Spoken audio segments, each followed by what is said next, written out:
I love Muhammad সাল্লাল্লাহু আলাইহি ওয়াসাল্লাম, মানে আমরা রসুলকে কি করি, ভালোবাসি।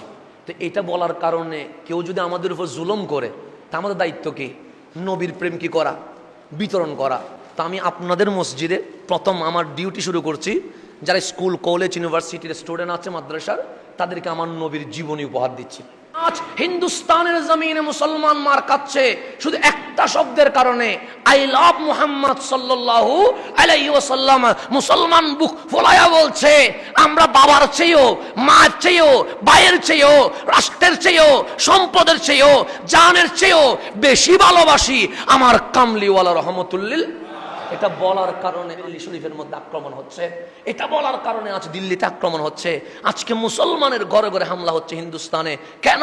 মুসলমানের জবান থেকে বের হয়েছে আই লাভ মুহাম্মদ সাল্লাল্লাহু আলাইহি ওয়াসাল্লাম। তো আমরা প্রতিবাদ করার চেয়েও আমাদের এই প্রতিবাদ করতে হবে এটাই, প্রত্যেক যুবকের বুকে আমার নবীর মুহাব্বত জারি করে দিতে হবে।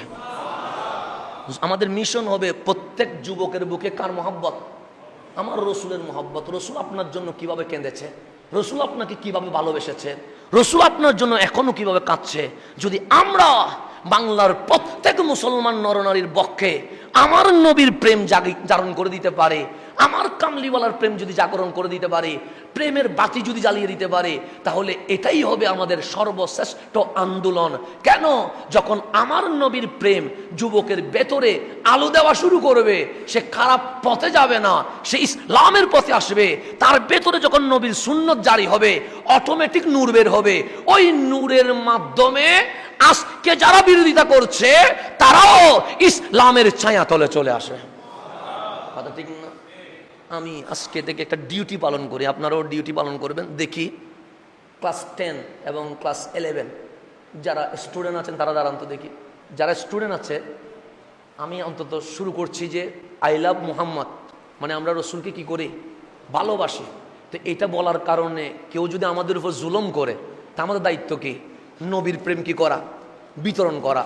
তা আমি আপনাদের মসজিদে প্রথম আমার ডিউটি শুরু করছি। যারা স্কুল, কলেজ, ইউনিভার্সিটির স্টুডেন্ট আছে, মাদ্রাসার, তাদেরকে আমার নবীর জীবনী উপহার দিচ্ছি। তারা যেন এটা কি করতে পারে, পরে আমার নবীকে জানের চেয়ে বেশি মহব্বত করতে পারে।